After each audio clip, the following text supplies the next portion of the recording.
Bismillahirrahmanirrahim. Assalamualaikum warahmatullahi wabarakatuh.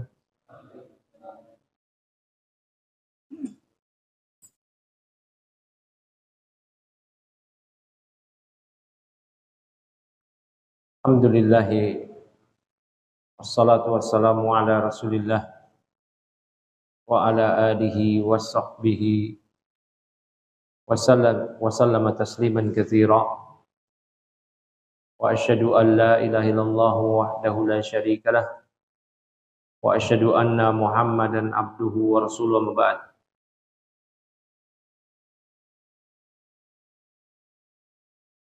Teman-teman, alhamdulillah kita hari ini di tanggal berapa sekarang? Jangan jawab tanggal 3. Alhamdulillah. Tanggal berapa sekarang? Tanggal 7 Dzulhijjah.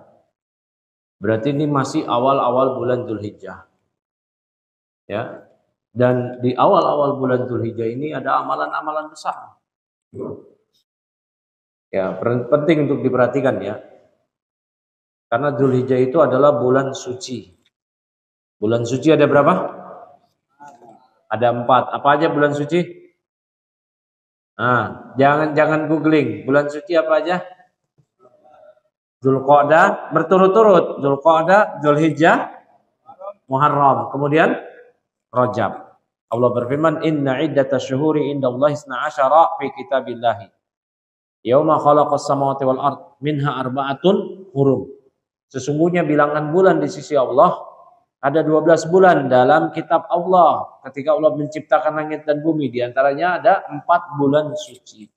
Salah satu bulan suci adalah Dzulhijjah. Konsekuensi dari bulan suci, pertama, tidak boleh ada peperangan. Kedua, harus meminimalisir kezaliman. Kezaliman kepada siapa? Kepada Allah dengan berbuat syirik, na'udzubillah. Kezaliman kepada diri sendiri dengan melakukan dosa-dosa besar atau maksiat. Yang ketiga, kezaliman terhadap orang lain. Dan kezaliman terhadap orang lain kaitannya 3. Terkait darah orang lain, harta orang lain, kehormatan orang lain. Darah orang lain ditumpahkan dengan tanpa hak, tanpa alasan yang benar. Kehormatan orang lain dirusak kehormatannya tanpa hak, tanpa alasan yang benar. Digibah, dituduh macam-macam. Dan harta orang lain diambil tanpa alasan yang hak. Dicuri, ditilap, dikorupsi, dan seterusnya. Ya, baik. Kemudian seorang yang berada di bulan suci, dia memaksimalkan ibadah. Dan khusus bulan suci Dzulhijjah, di awal-awal itu keutamanya sangat besar. Bahkan para ulama menyatakan sedekah di 10 hari pertama Dzulhijjah itu lebih utama daripada sedekah di 10 hari terakhir Ramadan yang ada Lailatul Qadar bahkan. Bahkan teman-teman yang akhwat, apakah dia menstruasi atau kalau yang ibu-ibunya melahirkan nifas, yang dulu nggak puasa di Ramadan karena safar sakit, sebaiknya kata Umar bin Khattab ketika dia mengqadha, sebaiknya digantinya di hari-hari awal Dzulhijjah. Ya, di awal Dzulhijjah. Nah, di awal Dzulhijjah ada amalan-amalan puasa. Bahkan Nabi disebutkan oleh sahabat, karena Rasulullah SAW yasumu tis'a Dzulhijjah. Nabi berpuasa 9 hari di bulan Dzulhijjah. Tanggal 1 sampai 8, kemudian tanggal 9-nya puasa Arafah. Besok puasa Arafah tanggal 9 hari Kamis. Kalau yang biasa puasa Senin Kamis, gabungin niatnya. Gabungin, dapat pahalanya double. Dan puasa Arafah itu sangat ditekankan. Jangan sampai, saya tidak katakan wajib, tapi jangan sampai ketinggalan. Bahkan yang lupa niat nggak apa-apa di pagi harinya terus selama belum melakukan pembatal puasa sampai matahari tergelincir. Sampai matahari tergelincir, yaitu sampai sebelum zuhur. Bedanya kalau puasa wajib itu wajib niat di malam hari. Malam yubaiti siyaminal laili. Ya, wala siyamalah. Siapa yang tidak niat puasa di malam hari itu nggak ada puasa bagi dia, itu puasa wajib. Puasa Ramadan. Kalau puasa sunnah boleh tanpa niat selama belum melakukan pembatal puasa di pagi hari sampai matahari tergelincir atau zuhur. Ya, atau zuhur. Nah, puasa ini penting ini. Kata Nabi, yukafiru al-madiyah wal baqiyah. Puasa Arafah tanggal 9 di hari Kamis menggugurkan dosa setahun yang lalu dan setahun yang akan datang. Ya. Dan di hari tersebut jamaah haji wukuf di Arafah, mereka tidak disunahkan berpuasa. Mereka wukuf setelah mereka sholat zuhur, asar dengan dikosor dan dijamak. Mereka dengar khutbah, mereka kemudian wukuf di Arafah, berzikir, berdoa, bertakbir, bermunajat kepada Allah sampai matahari tenggelam, sampai maghrib. Yang tidak haji berpuasa, semuanya bertakbir, dan di hari tersebut hari yang mulia. Yang Nabi sebutkan dalam hadis yang sahih, "Ma min yaumin aksara min ayyu'tikallahu abadan fihi abadan minan nar min yaumi arafata." Tidak ada satu hari yang lebih banyak Allah membebaskan hamba-hambanya dari neraka melainkan pada hari Arafah. Tanggal 9, hari Kamis besok. Ya. Nah, kemudian kita nih di awal-awal Arafah itu juga ada amalan tadi, sedekah, puasa sunnah, takbir kita takbir. Yang di jalan kalau lagi bengong, daripada bengong takbir, Allahu Akbar, Allahu Akbar, Allahu Akbar, la ilaha illallah, Allahu Akbar, Allahu Akbar walillahil hamd. Tadi 3 kali awal Akbarnya. Ada yang kedua 2 kali, Allahu Akbar, Allahu Akbar, la ilaha illallah, Allahu Akbar, Allahu Akbar walillahil hamd. Kedua. Ketiga, Allahu Akbar, Allahu Akbar, Allahu Akbar, Allahu Ajal, Allahu Akbar ala ma hadana. Yang keempat, belum pernah dengar. Yang berikutnya, Allahu Akbar, Allahu Akbar, Allahu Akbar, Allahu Akbar kabira. Yang kelima, Allahu Akbar, Allahu Akbar, Allahu Akbar, la ilaha illallah, Allahu Akbar, Allahu Akbar walillahil hamd. Allahu Akbar kabira wa subhanallahi bukratan wa asila, la ilaha illallah, Allahu Akbar, Allahu Akbar walillahil hamd. Tambahin sadaqa wa'dah, ya enggak apa-apa. Walau karihal musyrikun, enggak apa-apa. Atau bingung tadi ada walillahil hamd, walillahi alhamdu.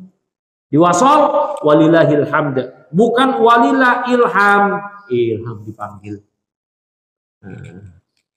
Ya, bingung. Saya takbirannya Allah Akbar aja boleh enggak? Boleh. Disebutkan dalam riwayat kana Ibnu Abbas wa Ibnu Umar, kana Ibnu Umar wa Abu Hurairah yakhrujani ila suq yukabbirani. Ibnu Umar, Abu Hurairah keluar dari rumahnya menuju pasar. Di pasar bertakbir. Nah, nanti di mobil jemputan takbir Allahu Akbar, laki-laki jahar, perempuan sir. Nah, maka yang putri Allahu Akbar, Allahu Akbar. Nah, gitu. Ya. Tapi kalau ada cowok, ya udah, pelan aja. Tar di rumah yang putri takbir kencang deh tuh, kedengeran maknya nanya, "Kenapa lo neng takbir?" Sunnah mak gitu. Ya, yang laki takbir di rumah sendiri, Allahu Akbar, Allahu Akbar. Tanyain mamanya, "Kenapa lo tong takbir? Takbiran sunnah mak gitu." Kalau ada maknya, kalau di kosan ya udah bebas tuh di kosannya takbir. Di kosan sama siapa? Sendiri. Kosan sama pulang ke rumah mak. Kosan, nggak ada maknya kan? Saya nanya nggak ada istri, udah tahu nggak ada istri. Udah tahu, nah itu, ya kosan, udah takbir sendiri, takbir. Nah ini jangan sampai, bahkan ya habis sholat. Nah ini kalau takbir tanggal 1 sampai tanggal 9 di malam hari sampai isya itu takbirnya namanya kalau dalam mazhab Syafi'i takbir mursal atau mutlak. Kalau dikerjakan habis sholat, zikir sholat dulu. Kita takbir salam, assalamualaikum warahmatullahi, zikir salat dulu, astagfirullah, Allahumma antas salam wa minkas salam, baru boleh takbir. Tapi kalau di tanggal 9 habis subuh sampai asar hari tasyrik, takbirnya itu takbir ma'dudat, itu muqayyad, itu takbirnya kalau habis sholat langsung takbir. Assalamualaikum warahmatullahi, assalamualaikum warahmatullahi, Allahu Akbar, Allahu Akbar, Allahu Akbar. Boleh dikoordinir gak sama imam atau Bilal gitu? Boleh. Sendiri-sendiri boleh? Boleh. Gak takbir? Boleh juga. Tapi lebih utama takbir. Begitu. Ya. Nah berarti Tasyrik itu sampai tanggal 13. Nah, kalau di hari kita itu berarti Jumat Id tanggal 10, Sabtu 11, Ahad 12, Senin 13. Senin masuk enggak? Masuk. Nah, berarti sampai asar. Zuhur asar di sini takbir. Zuhur asar takbir. Nah. Habis zuhur langsung takbir. Oh, Pak Bayu koordinir. Allahu Akbar, Allahu Akbar. Nah, habis sholat. Nah, itu takbir muqayyad namanya. Waduh. Nah, hari Jumat besok Id. Nah, itu mandi Id disunahkan. Tata caranya kayak mandi janabah. Dimulai dari tengah malam. Paling bagus habis subuh. Pakai baju yang terbaik. Yang terbaik, ya. Makanya teman-teman punya baju sholat yang terbaik, jubah. Walaupun dipakai khusus Id dan Jumatan, nggak apa-apa. Nabi punya baju gitu, yang dipakai hanya khusus Id, Jumatan dan menemui utusan. Ya, udah punya jubah belum? Belum. Jangan pikir jubah ntar kan belum mau nikah. Lah, mau nikah lain lagi, pakai jas. Ya, kalau mau Jumatan pakai jubah. Ya, teman-teman yang punya koleksi jubah lah. Buat Jumatan, buat Id, nggak usah malu. Ntar di rumah sangkain Habib, udah nggak ada yang nyangkain antum Habib, bukan antum lokal udah. Nah, nggak mesti Habib kan. Ya, dah pakai pakaian yang terbaik, pakai pakaian yang terbaik. Nah, mandi, datang ke masjid. Nah, kemudian hari Jumat besok berarti ada sholat Jumat, ya nggak? Gimana nih? Boleh dong nggak sholat Jumat? Nah, tetap sholat Jumat. Sholat Id hukumnya sunnah muakkadah. Sholat Jumat hukumnya fardu ain. Kok bisa fardu ain digantikan sama ya sunnah muakkadah? Adapun kalau sudah Id tidak perlu Jumatan, itu khusus untuk Arab Baduy yang memang mereka tidak wajib sholat Jumat. Arab Baduy yang nomaden, kapan ada rumput, kapan ada hijau buat ternaknya, di situ dia tinggal. Kalau berubah tandus dia cari lagi. Mereka nggak wajib sholat Jumat. Karena diantara syarat sholat Jumat mustautin, orangnya tinggalnya permanen di daerah situ. Utsman bin Affan mengatakan, kata Utsman bin Affan, ya yunas inna hadza yaumun qad ijtama'a lakum fihi idan. Wahai manusia, di hari ini terkumpul untuk pada kalian dua Id, Idul Fitri dan juga Jumat. Faman ahaba yantadhira al-jum'ata min ahli al-awali falyantadir wa man ahaba yarji'a faqad adintu lahu. Siapa yang Arab Baduy yang mau nungguin sholat Jumat, silakan tunggu di sini. Siapa yang mau pulang, silakan pulang. Khusus Arab Baduy. Emangnya kita ini Arab Baduy? Enggak, berarti kita ini tetap Jumatan. Ya, jadi nanti habis sholat Id terserah apakah mau langsung menyembelih hewan kurban. Biasanya kalau begini hewan kurbannya disembelihnya hari Sabtu karena untuk menunggu ya sholat Jumat itu panitia-panitianya nyacak-nyacak khawatir kotor dan semisalnya, boleh hari Sabtu karena menyembelih itu sampai hari tasyrik. Sampai hari tasyrik, berarti sampai hari Senin. Nah, ya tetap Jumatan. Jangan sampai tidak Jumatan. Yang boleh tidak Jumatan hanya Arab Baduy sebagaimana dijelaskan oleh Utsman bin Affan. Berarti tetap Jumatan. Ya, kecuali di hari tersebut antum safar, berarti statusnya musafir, tidak wajib Jumat. Jelas ya? Sini, saya terangin dikit di sini tuh. Ya, walaupun kita tetap kajiannya kajian Aqidatul Tauhid. Ya, tetapi berhubung ini Dzulhijjah penting juga untuk diketahui. Ya, barakallahu fikum. Nah, baik, sekarang kita masuk ke pembahasan kita, yaitu pembahasan kitab Aqidatul Tauhid. Jelas ya? Nah, karena pembahasan kita ini diawali oleh pembahasan Dzulhijjah, ringkas-ringkas saja nanti di akhir ya. Kajian bagi teman-teman yang mau bertanya, silahkan terkait tentang materi akidah atau terkait Dzulhijjah atau yang umum juga silahkan. Baik, al-faslu ar-rabi' masuk ke pembahasan pasal keempat, al-ibadatu ma'naha wa syumuluha. Ya. Ibadah maknanya dan cakupan ibadah itu apa saja. Ini penting agar kita ketahui apa makna ibadah karena kita diciptakan oleh Allah untuk ibadah. Wa ma khalaqtul jinna wal ins illa liya'budun. Tidaklah kuciptakan jin dan manusia kecuali agar mereka beribadah kepadaku. Tujuan Allah hadirkan kita untuk ibadah. Ya. makna ibadati aslul ibadah at-tadallul wal khudu'. Maka asal dari ibadah adalah perendahan diri dan ketundukan.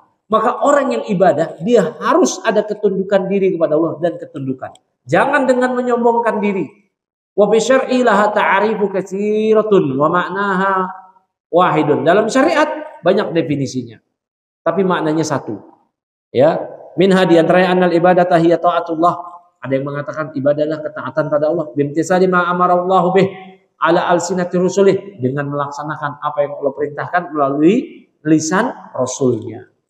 Wa minha annal ibadata ma'naha atadallu lillahi subhanahu fa hiya ghayatud dhulli lillahi ta'ala ma'a ghayati hubbih. Di antara juga ada yang mengatakan ibadah adalah sikap merendahkan diri kepada Allah, yaitu dengan tunduk disertai dengan ketundukan yang paling tinggi, ya, dengan adanya mahabbah, rasa cinta yang paling tinggi kepada Allah. Kemudian wa ta'riful jami' laha wa huwa anna al-ibadata ismun jami'un li kulli ma yuhibbullahu wa yardah min al-aqwal wal a'mal adh-dhahirati wal batinah. Namun juga ada definisi yang mencakup semuanya, bahwasanya ibadah adalah sebuah nama yang mencakup segala apa yang Allah cintai dan yang Allah ridhoi, baik berupa ucapan maupun perbuatan, yang nampak maupun yang tidak nampak. Segala yang Allah cintai, yang Allah ridhoi. Yang Allah cintai, yang Allah ridhoi, yaitu ketika seorang hamba melaksanakan perintahnya, menjauhi larangannya, berarti Allah cintai, Allah ridhoi. Apakah itu perkataan atau perbuatan yang nampak oleh manusia maupun yang hanya nampak pada Allah, itulah ibadah. Ya, itu adalah ibadah. Jika diniatkan ibadah, ketaatan pada Allah, maka itu bernilai pahala. Wa hiya munqasimatun 'alal qalbi wal lisani wal jawarih.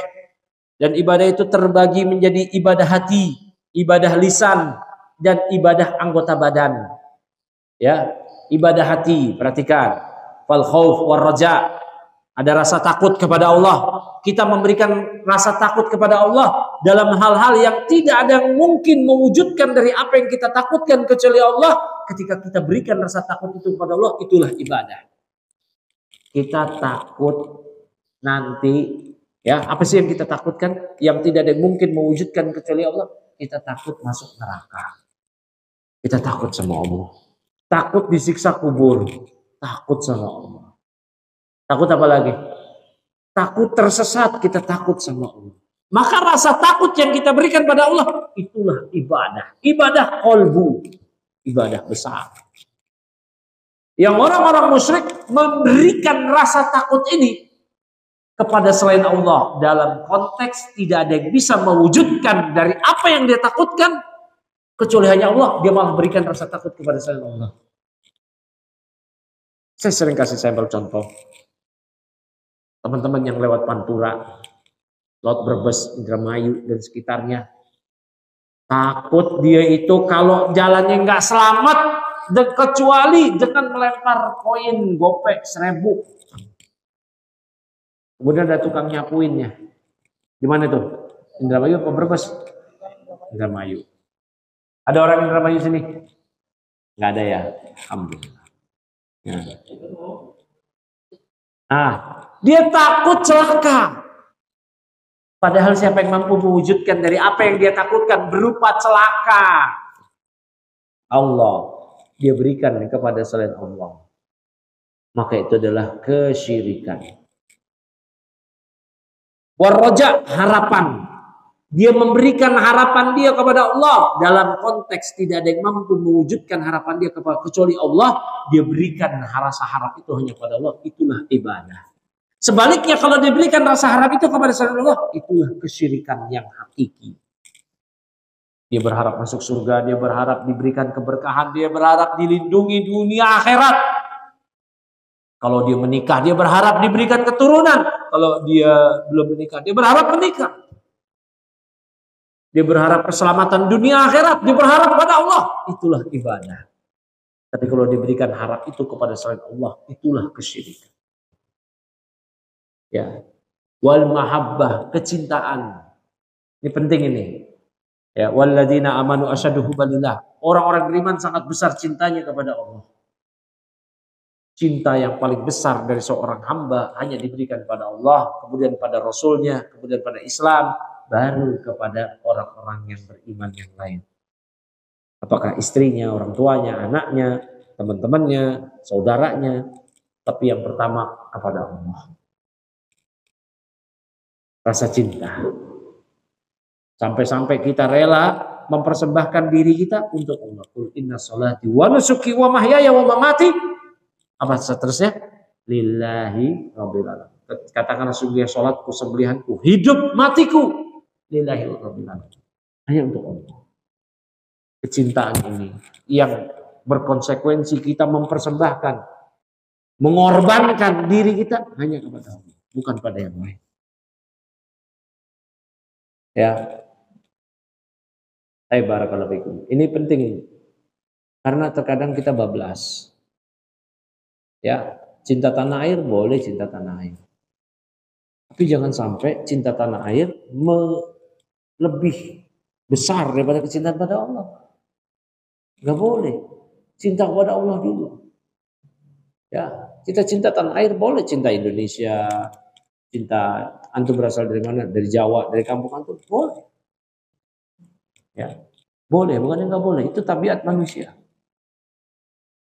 Ya, apalagi kalau timnas lawan apa tuh? Cina. Oh, lebih cinta mana?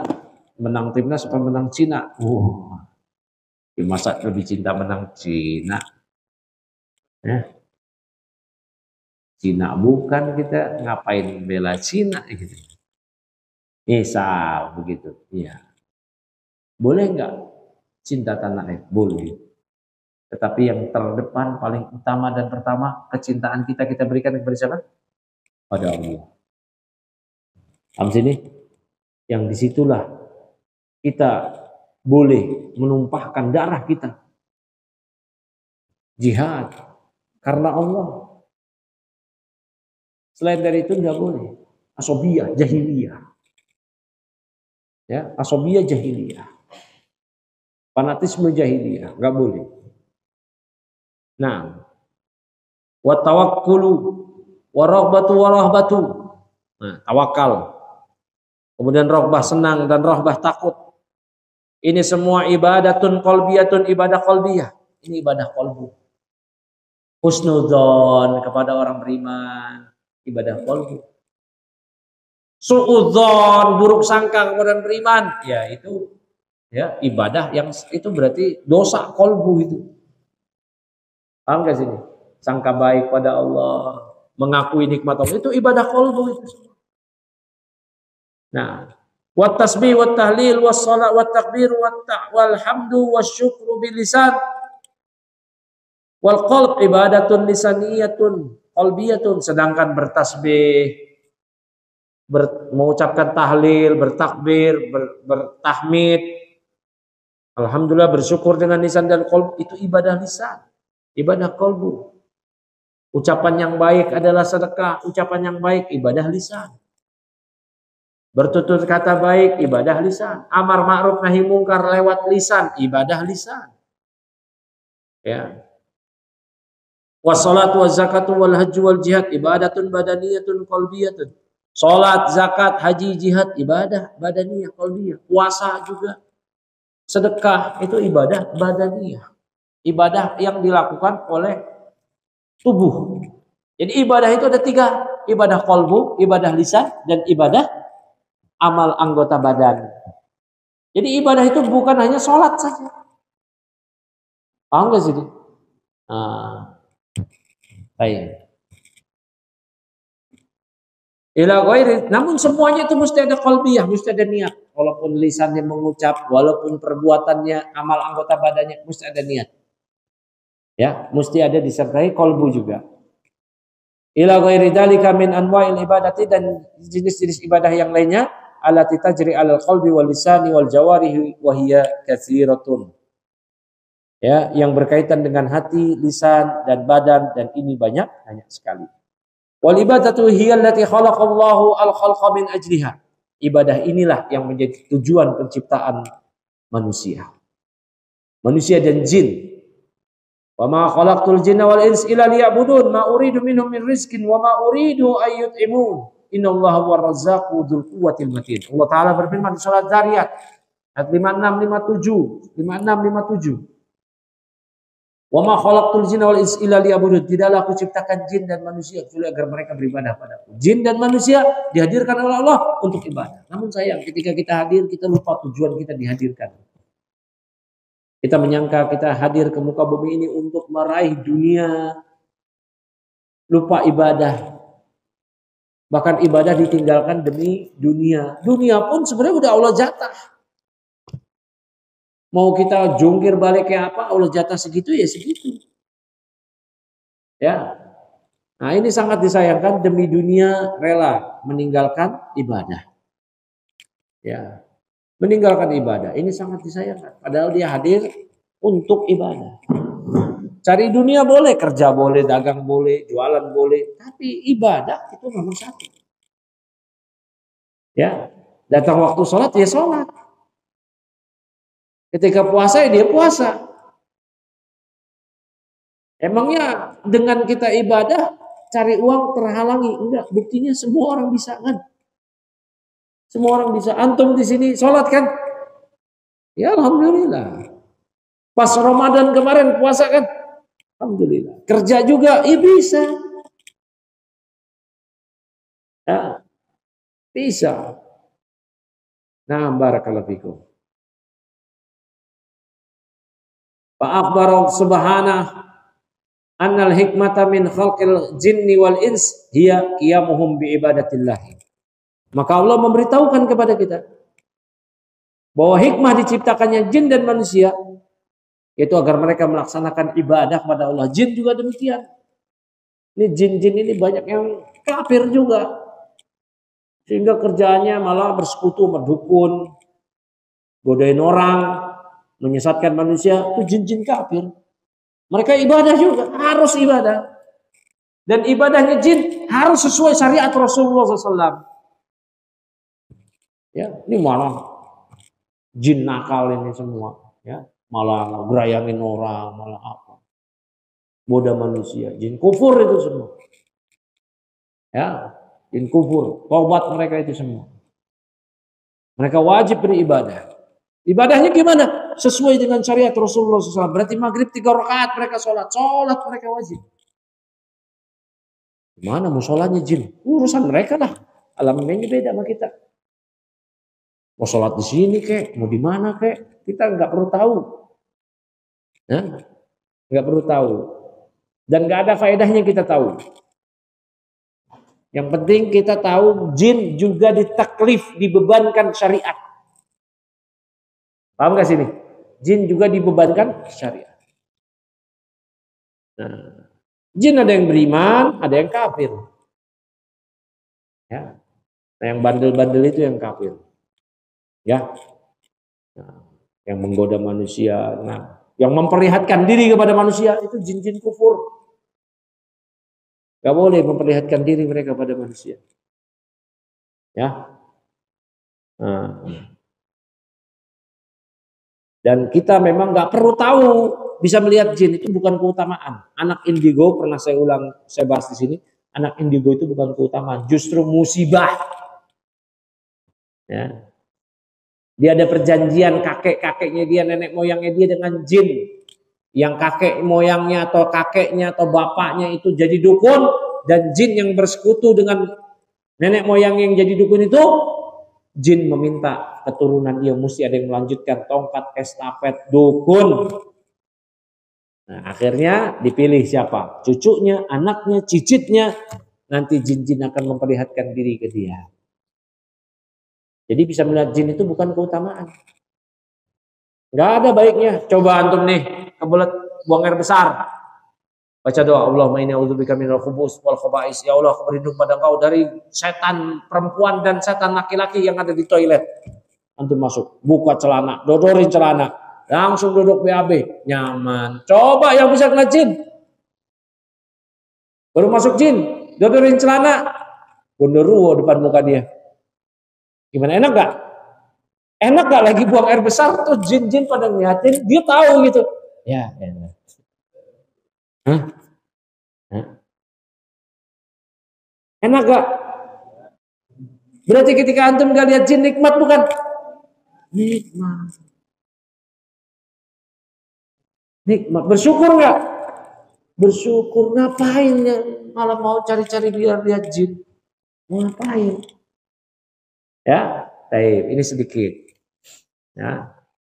Siapa tahu ada jin yang dengar, dia tahu. Jin ini nggak pernah ngaji, nggak pernah tahu Islam. Dia tahu, oh kita diciptakan buat ibadah juga ya. Nah, gitu. Ya, saya ngomong gini nggak ngeliat jin, mana saya tahu. Ya. Tapi kalau mereka dengar, ada kemungkinan nggak? Mungkin. Biar dia tahu, dia diciptakan untuk ibadah. Bukan main sama dukun. Bukan buat nyantet, melet, teluh, bukan. Jin kufur itu. Mati masuk neraka selama-lamanya dia. Jin mati juga. Nah. Wallahu ghaniyun an ibadatihim. Dan Allah sebenarnya nggak butuh diibadahi oleh makhluk. Innamahumul muhtajuna ilaiha. Namun makhluk yang butuh ibadah. Lifakrihim ilallah. Karena mereka sangat butuh pada Allah. Fayabudunahu ala wafqi syariatihi. Ya. Nah, dan mereka menyembahnya sesuai dengan aturan syariat Allah. Faman aba ayyabudallah fahuwa mustakbirun. Siapa yang enggan, enggak mau beribadah pada Allah, dialah yang sombong. Waman abadahu abada mau ghairah fahuwa musyrikun. Siapa yang beribadah pada Allah tapi beribadah juga kepada selain Allah, maka dia musyrik. Waman abadahu wahdahu bi ghairi ma syara' fahuwa mubtadi'un.